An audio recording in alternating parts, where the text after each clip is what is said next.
Do you want to make rainbow at home? Then see, I have made it on the wall. And you can see all the colors are clearly visible. V, I, B, G, Y, O, R. And you know, making this is so simple. For making this, I don't need anything. I need a wall of water, a plain mirror and sunlight. Actually, the sunlight is incident upon this water surface. And when it is incident on this water surface, the refraction and the dispersion will happen. And then when it goes to the mirror boundary, from the mirror, internal reflection will take place. And then this rainbow spectrum is formed on the wall. Now, to understand it, to relate it with the actual situation when the rainbow is formed in the sky, we have this diagram. The raindrop is spherical in shape.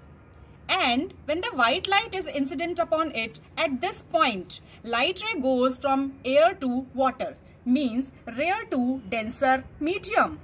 When the light ray will go here, a part of it is reflected, but the major part will be entering here. So refraction of light will happen. Along with that, all the colors will have different speed in water, and that's why there is a separation between the different colors. So dispersion is taking place here at this point.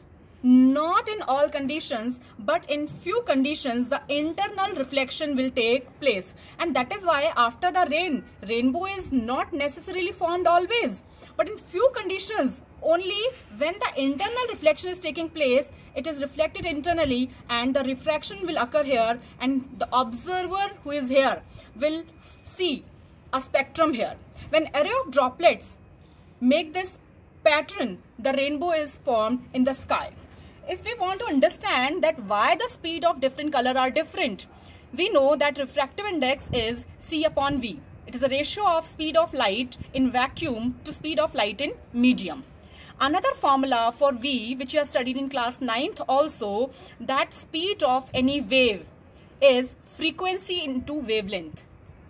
It means if we combine these two formulas, we will have refractive index is C upon nu lambda, frequency into wavelength. Now, for a given light, frequency is always constant. It doesn't change. It never changes. Speed of light in vacuum is also constant. So, the refractive index will depend only upon wavelength. And it is inversely proportional. So, more wavelength, less refractive index. For red color, we know the highest wavelength is of red color. So if the red color has highest wavelength, its refractive index will be minimum. And that is why when the refraction will happen here, the red color will refract minimum and it is at the top. So that is how the spectrum is formed. So two phenomenon at this point, dispersion of light is taking place. At this point, internal reflection is taking place. And with the combination of this two phenomena, the spectrum will be formed in the sky. You can see it is looking so beautiful, and if I touch the water wave, it will move. Once the water is settled, it is formed again. So simply you can make it at home. Thank you so much.